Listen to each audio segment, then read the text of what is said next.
Hello class. Last class हमने आपको बताया था बायोलॉजिकल क्लासिफिकेशन के बारे में, बायोलॉजिकल डाइवर्सिटी, ठीक है। उसके बारे में हमने बताया था आपको, हमने क्लासिफिकेशन भी बताया था कि किस तरीके से किसी भी जीव का क्लासिफिकेशन हम कर सकते हैं, ठीक है। हमने एक जीव या एक ऑर्गेनिज्म को कितने भागों में डिवाइड किया गया है ये भी हमने आपको बताया था। जैसे कि हमने आपको बताया था प्रोकैरियोटिक और यूकैरियोटिक के बारे में बताया था, और उसके बाद जो किंगडम थे उनको 5 किंगडम में बांटा गया है, 5 किंगडम में डिवाइड किया गया है। वो किंगडम हमारे कौन कौन से थे?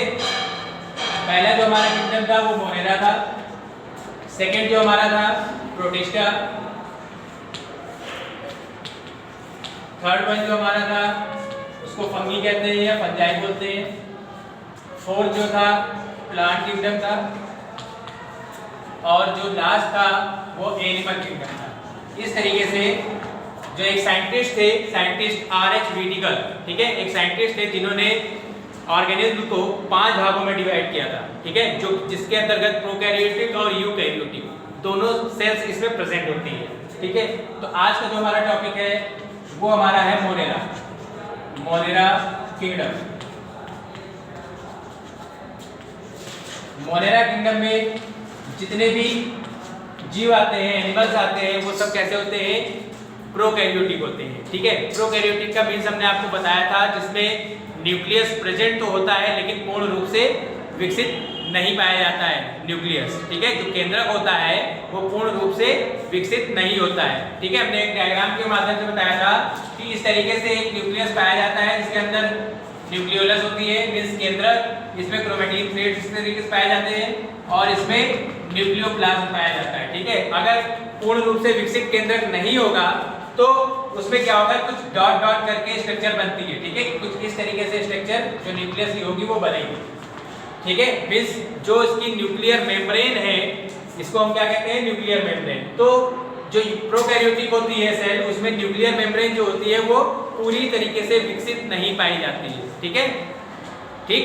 और इसमें जो है, इसकी और बात करें तो इसमें ये जो होते हैं यूनिसेल्युलर होते हैं, मीन्स एक कोशिकीय होते हैं। जितने भी इसके अंतर्गत ऑर्गेनिज्म आते हैं वो सब यूनिसेल्युलर होते हैं।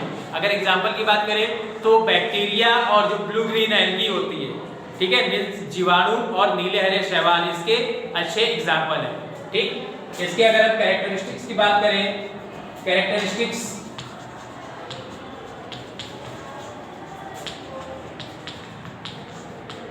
कैरेक्टरिस्टिक्स में अगर हम पहले पॉइंट की बात करें तो ये क्या होते हैं?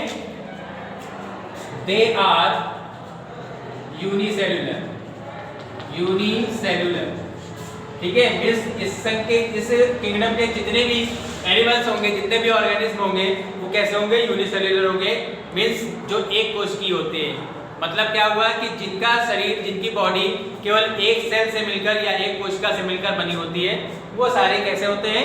यूनिसेल्युलर होते हैं। सेकेंड पॉइंट की अगर हम बात करें तो सेकेंड पॉइंट, इसमें जो न्यूक्लियस होता है वो पूरी तरीके से विकसित नहीं पाया जाता है, मीन्स न्यूक्लियस, या ये लिखिए कि true nucleus,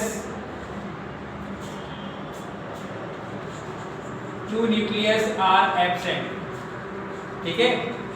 true nucleus are means जो ट्रू न्यूक्लियस होता है वो सब एब्सेंट होता है, ठीक। क्या है? ट्रू न्यूक्लियस इसमें क्या होता है? एब्सेंट होता है। अगर ट्रू न्यूक्लियस एब्सेंट है तो इसके अंदर मीन्स इसके अंदर क्या है? न्यूक्लियोलस है, क्रोमैटिन थ्रेड्स है और न्यूक्लियोप्लास्ट है। तो जब यहाँ पास न्यूक्लियस जो हमारी न्यूक्लियर मेम्ब्रेन है वो एब्सेंट है, नहीं पाई जाएगी, तो इसके अंदर जितने भी ऑर्गन्स हैं, ठीक है, वो सब सेल के सीधे संपर्क में रहते हैं, ठीक है। जितने भी ऑर्गन्स, चाहे वो न्यूक्लियोलस हो, चाहे क्रोमैटिन थ्रेड्स हो और चाहे न्यूक्लियोप्लाज्म, ये सारी चीजें क्या होती हैं? सेल के सीधे संपर्क में आती हैं या सीधे संपर्क में रहती हैं, ठीक है। इसके बाद जब यहाँ ट्रू न्यूक्लियस नहीं पाया जाता है, ठीक है, और इसमें क्या होता है कि जितने भी ऑर्गन और होते हैं, चाहे वो माइटोकॉन्ड्रिया हो, माइटोकॉन्ड्रिया, चाहे गोल्जी कॉम्प्लेक्स हो या गोल्जी बॉडी जिसे कहते हैं, या गोल्जी काय कहते हैं, या राइबोसोम्स हो, ये एटसेट्रा, ये सारी चीजें क्या होती हैं? जो मोनेरा किंगडम है इसमें एब्सेंट होती है, मींस नहीं पाई जाती है। या अगर इस मोनेरा में अगर राइबोसोम्स प्रेजेंट भी होंगे तो राइबोसोम्स के बारे में हमने आपको बताया है सेल वाले चैप्टर में, 2 टाइप्स के राइबोसोम्स होते हैं, एक 70S और एक 80S राइबोसोम्स होते हैं। तो इसमें जो राइबोसोम्स अगर प्रेजेंट भी होगा तो 70S टाइप के इसमें राइबोसोम्स प्रेजेंट होते हैं, ठीक है, ये चीजें होती हैं, ठीक। और इसमें अगर हम एग्जांपल की बात करें तो एग्जांपल इसमें क्या क्या होता है, जैसे बैक्टीरिया, माइकोप्लाज्मा,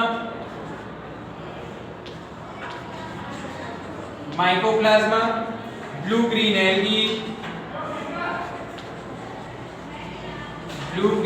एल्गी, एटसेट्रा, ये सारे इसके क्या है एग्जाम्पल है। मींस जितने भी कैरेक्टरिस्टिक्स हैं ये सारे किससे डिनोट करते हैं, ये बैक्टीरिया में इसी तरीके से चीजें पाई जाती हैं और ये सारे कैसे होते हैं, माइक्रो ऑर्गेनिज्म कहलाते हैं या सूक्ष्म जीव कहलाते हैं। ये सूक्ष्म जीव जो होते हैं वो लाभदायक भी हो सकते हैं और हानिकारक भी हो सकते हैं, ठीक है।